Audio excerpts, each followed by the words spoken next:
Quería leer en Hechos 1:14. Qué bonito el libro de Hechos, ¿no?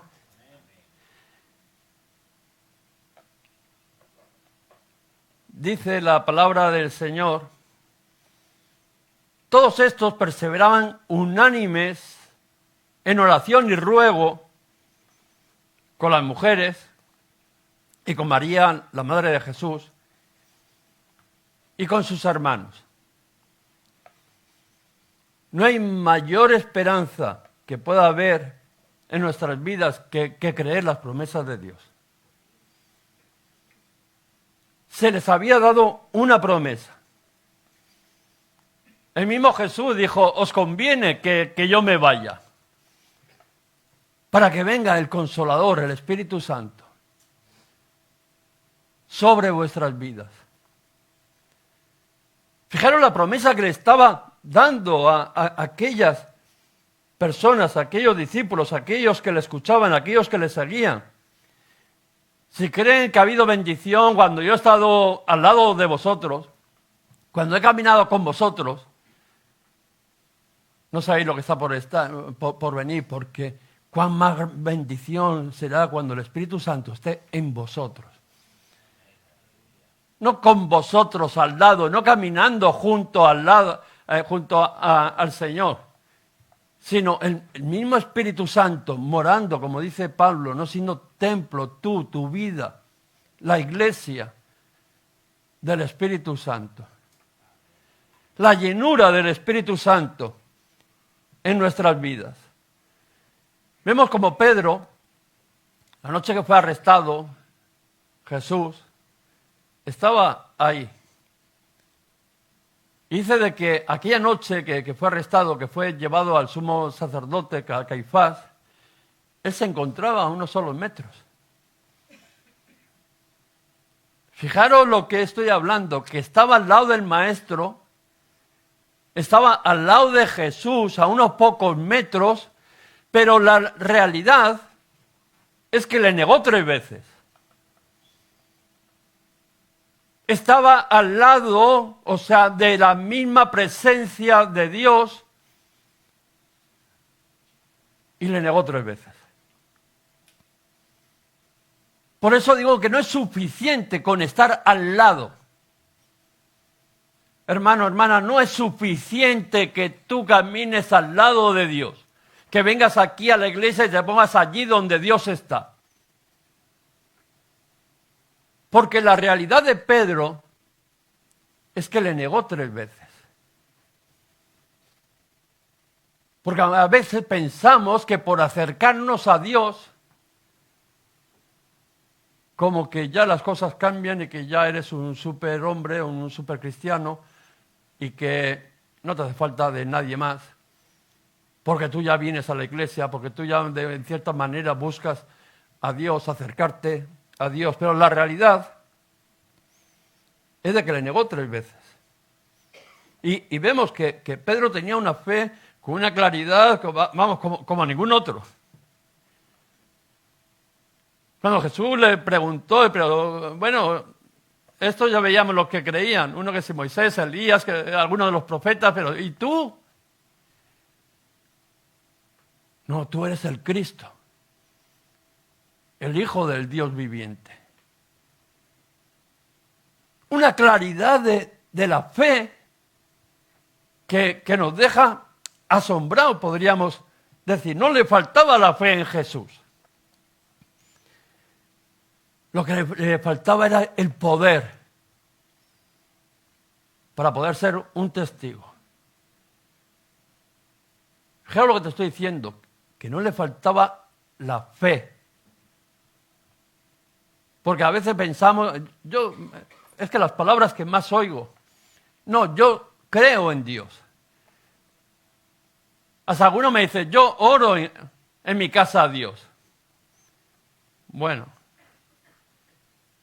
si tú crees que eso es suficiente, si tú crees que eso es de verdad lo que va a bendecir y va a dar una identidad a tu vida y vivir en victoria, pues la realidad es de que no, que los demonios también creen igual que tú. O igual hasta muchas veces con más certeza que tú. Porque dice que hasta tiemblan. Entienden quién es Él.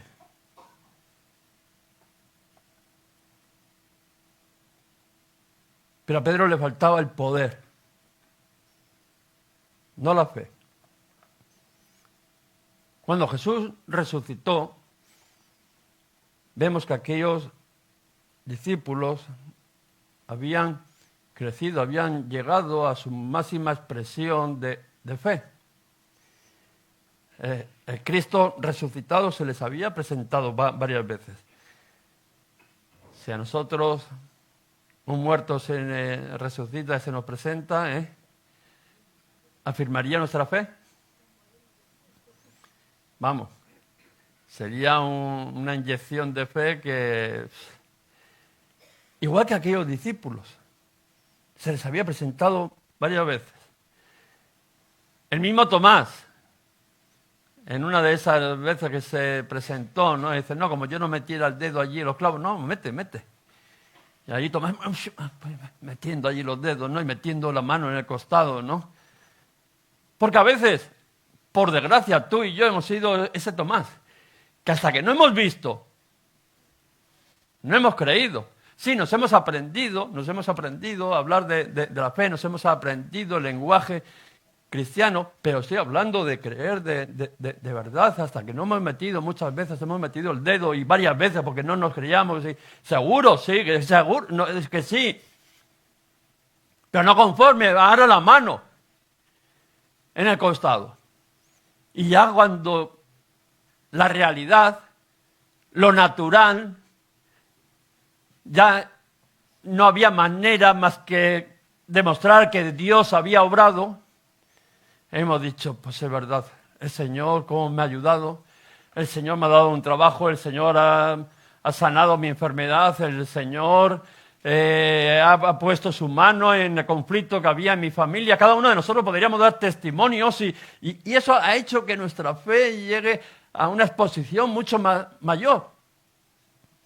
Seríamos ingenuos de decir que no. Si tú y yo creemos, es porque hemos visto a la mano de Dios obrar con poder en nuestra vida. Antes de oídas había oído. Pero ahora mis dedos y mis manos se han metido allí en el agujero de los clavos y en el costado abierto. Y ahora sé que eres real.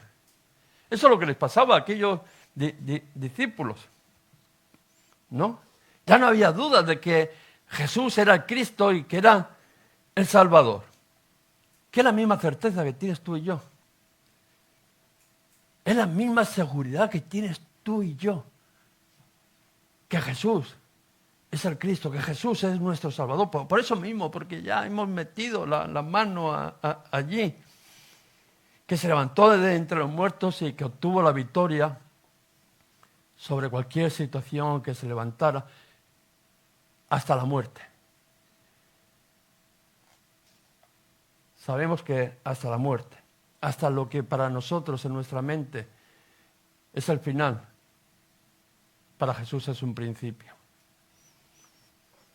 Y así, en esa situación, en esa euforia de fe, quiero que hoy que aprendamos a separar lo que es la fe y lo que es el poder de Dios en nuestras vidas. Porque la fe, que al final esa fe no se transforma en poder de Dios, que no actúa, que no obra, que no cambia, que no sana, que no libera, que no transforma, no vale para nada, más que para un título o para una declaración, pero que no cambia ni nuestras propias vidas. Y en esa euforia de fe, por las circunstancias que a veces vienen a nuestras vidas, igual que aquellas circunstancias que les había hecho subirse a la máxima exposición de su fe, a veces también las hay en nuestras vidas, pero dice que les mandó. No, ahora estáis llenos de fe, ahora sí que creéis con toda seguridad, pero es necesario que esperéis aquí en Jerusalén a que seáis investidos con el Espíritu Santo. Y cuando recibáis al Espíritu Santo, recibiréis poder para ser mis testigos. Pedro no tenía el poder para poder ser testigo de él y decir, no, tú eres de lo de ellos. No, a mí no me confundas. Yo con este no tengo nada que ver. Dice la tercera vez hasta que maldijo.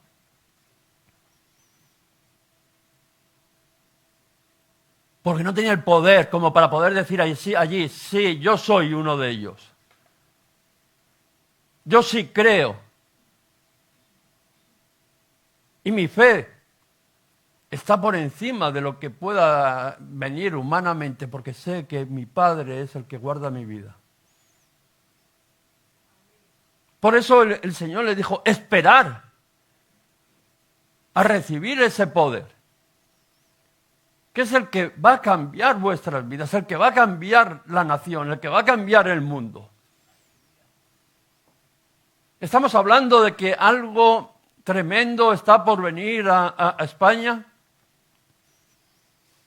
¿Y creéis de verdad que lo vamos a conseguir porque tengamos solamente fe, porque creamos en Jesús? ¿O porque nuestras vidas estén llenas del poder de Dios para poder ser testigos y testificar de que Jesús es real? Que Jesús cambia, que Jesús salva, que Jesús sana, que Jesús liberta.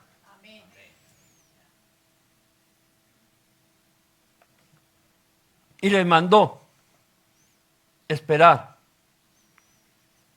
Y como digo, a veces nos falta ese mismo poder en nuestras vidas para hacer la voluntad de Dios. Mucho declaramos la fe, pero luego a la hora de hacer la voluntad de Dios, hermano, nos tiemblan las piernas, porque no hay el poder. Muchos tenemos fe, pero no tenemos el poder para decirle al pecado no. Y muchos tenemos fe, pero no caminamos en el poder de caminar en victoria, cada día. Y nos pasa un poco igual que a Pedro. Y lo mismo que le dijo a aquellos discípulos, tenéis que esperar, en esta mañana el Señor nos dice lo mismo, tenéis que esperar a ser llenos del Espíritu Santo. Esperar. No, en estos días hay algo de que es lo que rodea mi mente, a que seas, no a que parezcas, y mucho menos a que hagas cosas por hacer. A veces hablamos, a veces servimos, a veces hacemos cosas para Dios, pensando que eso es suficiente. Cuando lo que tenemos que ser es alguien con el poder del Espíritu Santo. Cuando lo único que de verdad cambia es tener el poder. Que pase de palabras bonitas, de ilusiones, de anhelos, a demostraciones de poder, primeramente en mi vida. Esto es real, yo soy un testigo porque es real en mi vida. Los testigos son aquellos que han visto algo y pueden testificar, como si serían un notario, que eso es real. Pero para eso tiene que ser real en mi vida. Para eso tiene que haber el poder de Dios en mi vida. Y por eso el Señor dice, esperad, para ser lleno de ese poder y que puedas caminar en victoria. Para que aquello que al final hablas, aquello que crees, se cumpla en tu vida. Y ahora, claro, viene la pregunta del millón, ¿no? ¿Y cómo se hace esto? Porque todos queremos. Todos ya tenemos la fe, lo que estamos aquí, creo que no hay nadie nuevo, ¿no? O sea, no hay nadie que no conozca al Señor. Todos tenemos la fe. Aquí fe, como decía el otro, casi no nos sobra. No nos sobra. Porque la fe sin obras dice que es muerta. Pero estoy hablando el entendimiento, el conocimiento. Sí. ¿Y cómo se hace todo esto? Pues quiero que veamos en ese momento, en ese texto que hemos leído, ¿no? En el día de Pentecostés, cómo dice la palabra. Dice que todos perseveraban, ¿no?, en oración. El Señor le dijo, no vayáis de Jerusalén a esperar a recibir el Espíritu Santo, y aquellos que recibieron la promesa, que hemos dicho que no hay mayor esperanza que creer la promesa de Dios. Dice que se juntaron, fueron allí al aposento alto y un día tras otro perseveraban en la oración. O sea, no estaban ahí a lo suyo, a ver si un día el Señor se acuerda de mí y yo sin ninguna preocupación, Él cambia mi vida y me da el poder para que mi vida vaya en victoria, no, sino aquellos decidieron ponerse a buscar al Señor en oración porque entendían de que tenía que haber una constancia en esa oración. Constantes en la oración. Se reunieron y dijeron, aquí nos vamos a juntar, a orar, a buscar al Señor, perseverando hasta que el Señor manifieste su poder, constantes en esa oración. Y fijaros lo que dice Pablo a los romanos. En lo que se requiere diligencia, no perezosos. ¿Se lo estará diciendo alguien? En lo que se requiere diligencia, no perezosos.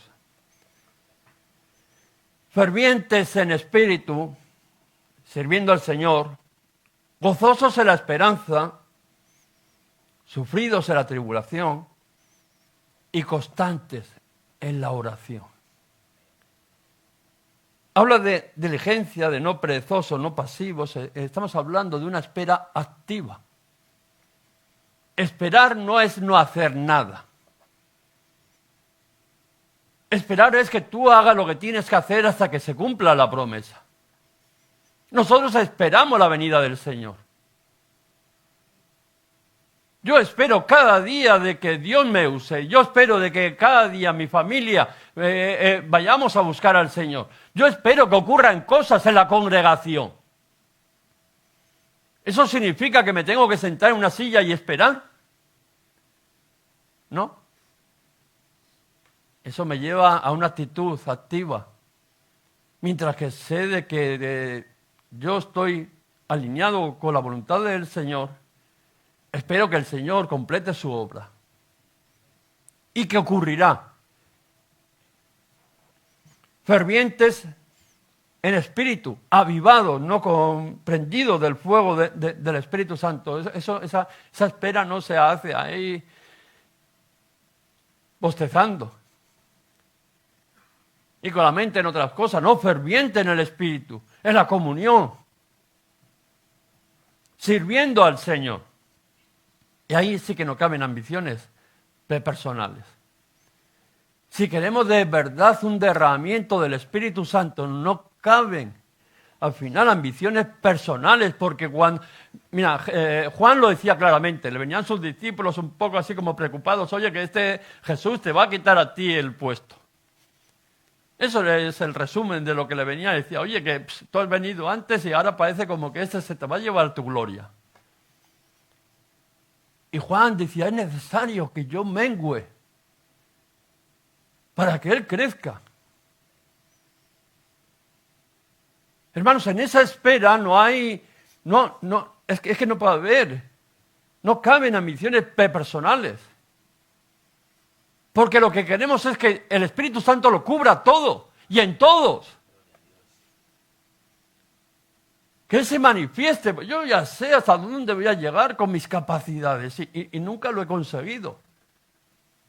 Llegar a donde Dios me ha dicho, he necesitado siempre una visitación del Espíritu Santo para que poder alcanzar y caminar en esa voluntad y alcanzar los propósitos de Dios. Gozosos en la esperanza, ¿no?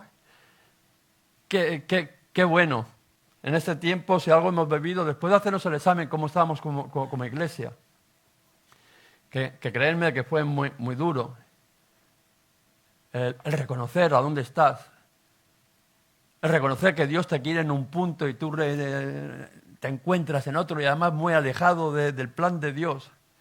Es duro. Hermanos, es duro y como pastor lo reconozco y lo confieso, muy duro. Fueron momentos muy duros. Pero el Señor trajo esperanza. Porque lo mismo que había cambiado mi vida, que todavía venía de mucho más lejos, mucho más del pozo de la desesperación, y seguramente que tu vida fue transformando, hay esperanza. Porque la obra no es humana, no era de mí, no es de ti, sino la obra era del Señor, y el Señor lo ha conseguido, lo ha hecho en tu vida, lo ha hecho en mí, y lo hará en la congregación.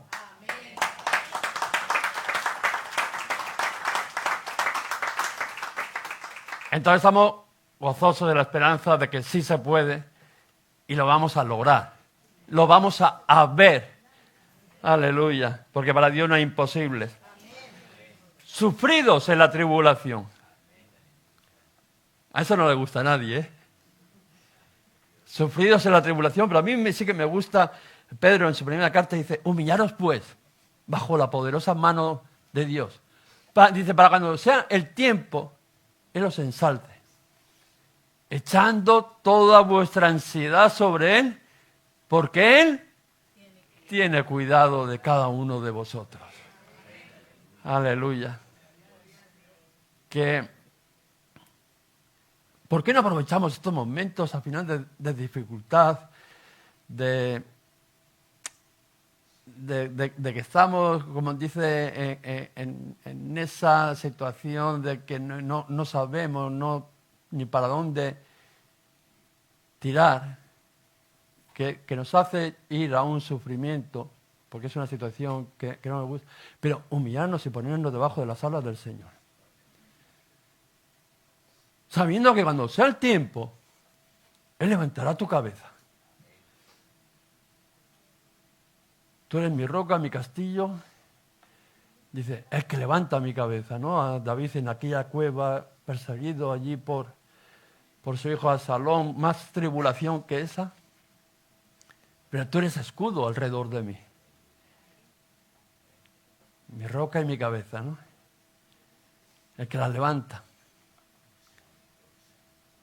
Hermano, en esa espera, que parece como que a veces se nos hace eterna, humíllate delante del Señor, porque Él te va a levantar, porque Él se va a glorificar en tu vida, porque Él tiene cuidado de ti y de mí, dice de cada uno de vosotros.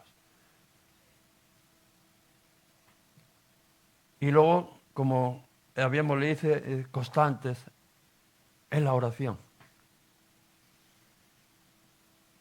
en una relación con Dios. Hermanos, a veces queremos de que haya un fluir del Espíritu Santo y el Espíritu Santo no, es que ni le miramos a la cara. Ni le dedicamos un solo minuto para que Él nos pueda hablar, nos pueda ministrar. Se nos llena la boca a veces del Espíritu Santo cuando no tenemos relación. No nos paramos, no dejamos nuestras cosas para pararnos un momento y decirle, habla mi vida, toca mi corazón, ministrame, porque es que es el único. Y nos hace falta esa relación con Dios.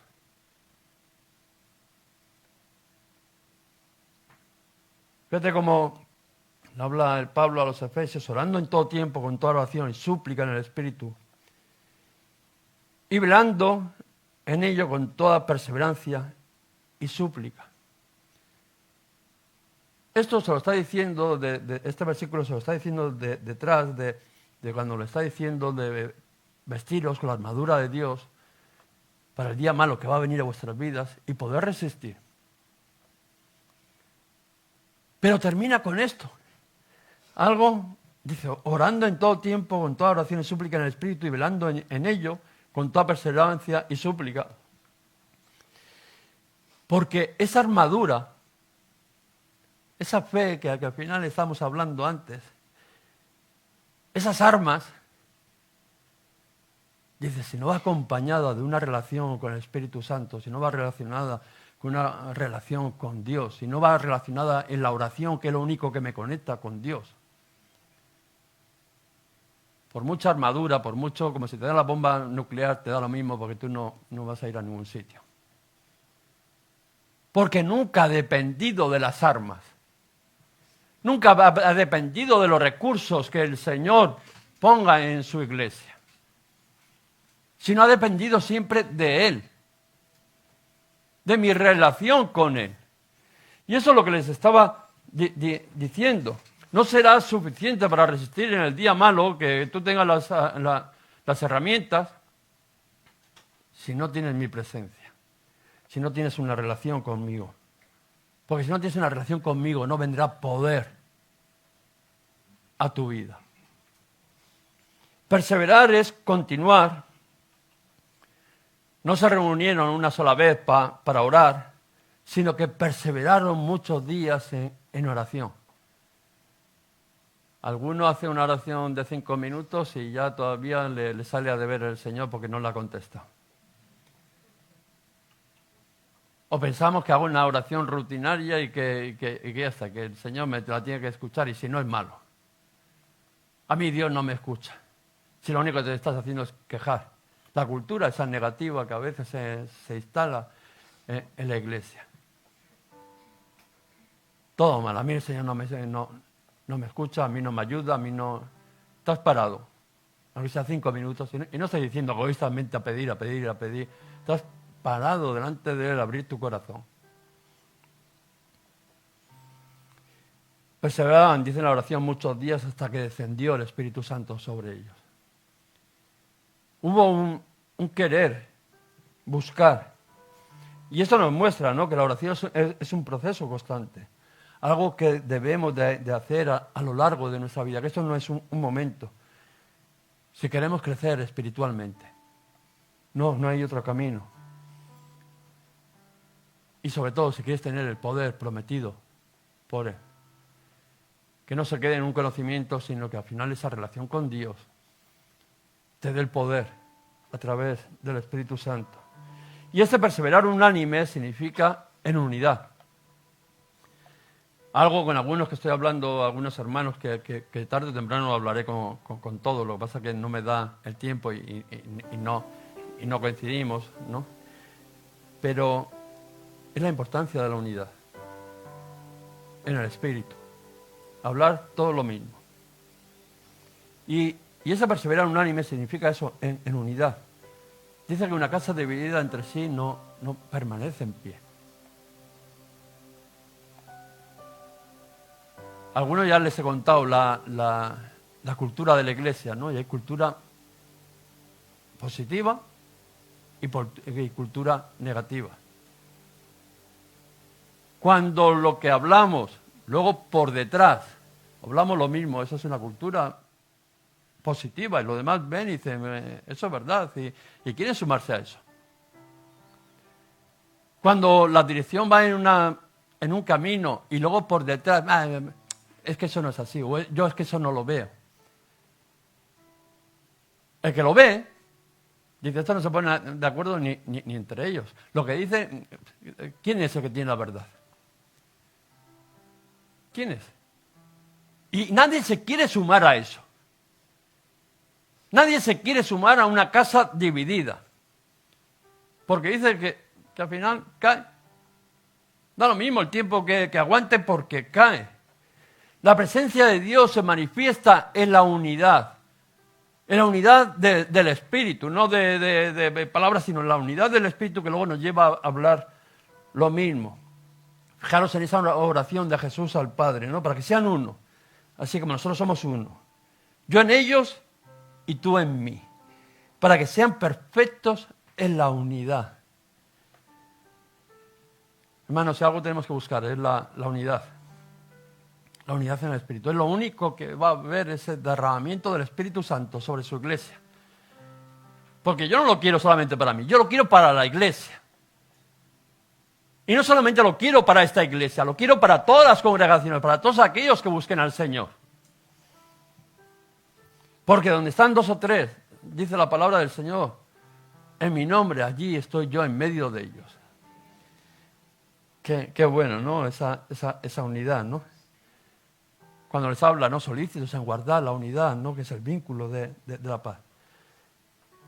Un solo espíritu, un Dios Padre, un bautismo, una fe, todo en unidad. Ahí es donde Dios derrama su Espíritu Santo y capacita con poder a su iglesia para poder ser esos testigos. La importancia de la unidad en la oración. Dice que estos discípulos no oraron por separado. Hermano, está bien, claro que hay que orar, ¿no? Dice la palabra del Señor que vayamos a nuestro cuarto, que nos encerremos a solas en mi relación con Dios. Claro que sí. Pero es que el mundo no lo vas a ganar tú solo.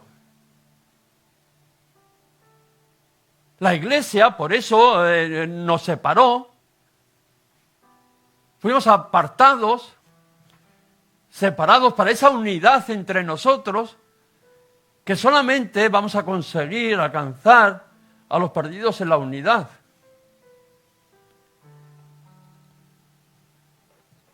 Sino que lo hicieron, no en unidad. Y esto nos indica que la oración es algo, esa unidad de la oración es algo que tenemos que compartir entre los creyentes. Que nos tenemos que juntar para orar, para clamar por aquellas mismas cosas que todos estamos de acuerdo y esperamos de que pase, porque la oración grupal es poderosa. Todo aquello que nos sumamos en un mismo espíritu, en una misma dirección, y vamos delante del Padre, aquello dice el Señor que lo hará. Cuando el pueblo de Dios se une en esa unidad, en oración, que cuando digo en oración, que no es hablar por hablar, sino es comunicarme, expresarle al Señor lo que hay en mi corazón y que se quiere unir a su voluntad. Y también es escuchar. La oración también es más escuchar que hablar. Porque en esa relación, en ese diálogo con el Señor, el más importante, las palabras más importantes, son las de Dios para nuestra vida, que nos da la dirección. Y nos ayuda a sentirnos no más sumidos en la congregación, en la iglesia. Aquellos que oran juntos, hay un vínculo especial, que eso no se rompe con nada. Estoy hablando en el espíritu. Porque yo me acuerdo de personas que hablaban en alto para comentar los chismes que se habían enterado por ahí. Me acuerdo de una hermana, no es de nuestra iglesia, por eso no sabe quién es. Pero oraba en alto para que los demás supieran los chismes, las situaciones de otros hermanos. Señor, ayúdale a fulanita que se ha quedado embarazada. ¡Ay, sí! Hombre, por favor.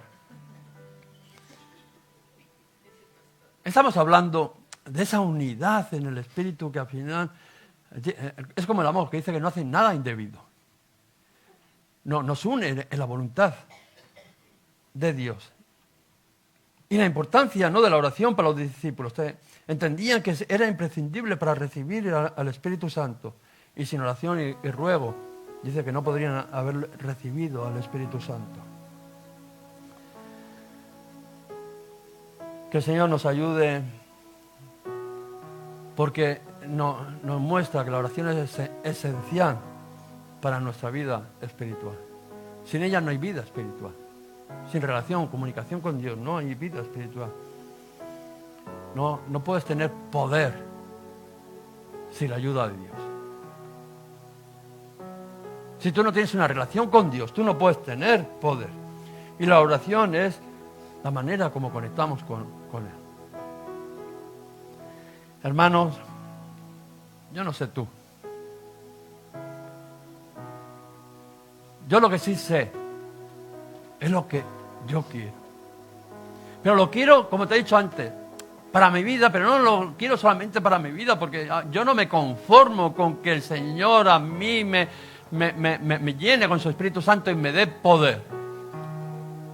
Porque sé que es tanto el trabajo en aquel lugar que dice aquella multitud que estaba delante del trono, Era una multitud que faltaba tanta gente. A día de hoy falta tanta gente que yo no lo voy a conseguir, aunque el Espíritu Santo haga maravillas o me envista del mayor poder. Porque habrá una limitación, porque estoy yo también en medio. Por eso ese derramamiento del Espíritu Santo tiene que ser en la iglesia. Tiene que ser en cada uno de nosotros. Y eso es lo que tenemos que buscar. No solamente el ser cristiano, no solamente el tener fe, sino el decirle en esta mañana, yo quiero esa llenura del Espíritu Santo. Yo quiero que el Señor empiece a obrar en mi vida, que traspase de aquello de que yo creo, ha hecho de verdad, que sea una realidad en mi vida. Que no solamente tenga la fe, que crea pero no pueda, sino que el Espíritu Santo venga sobre mi vida y me dé poder para poder salir y testificar, para poder decirle que no a aquello que no me conviene, para poder decir que sí a aquello que el Señor me está llamando, aunque a veces me cueste o me haga menguar a mí mismo. Pero lo único que sé es de que aquel día el derramamiento del Espíritu Santo cambió la humanidad. Si hoy tú y yo estamos aquí es porque aquel día unos hombres y unas mujeres se pusieron allí en un aposento alto, perseveraban unánimes en oración y súplica. Dice, era algo más que una oración, no era una súplica en el Espíritu, en el cual dice de que fue derramado el Espíritu Santo y que vino ese Espíritu Santo sobre cada uno de los que estaban allí. Como lo quiere hacer en esta mañana sobre nuestras vidas, nos quiere venir a investir de su poder para poder salir luego y ser sus testigos. Vamos a ponernos de pie, vamos a entrar en esa unidad.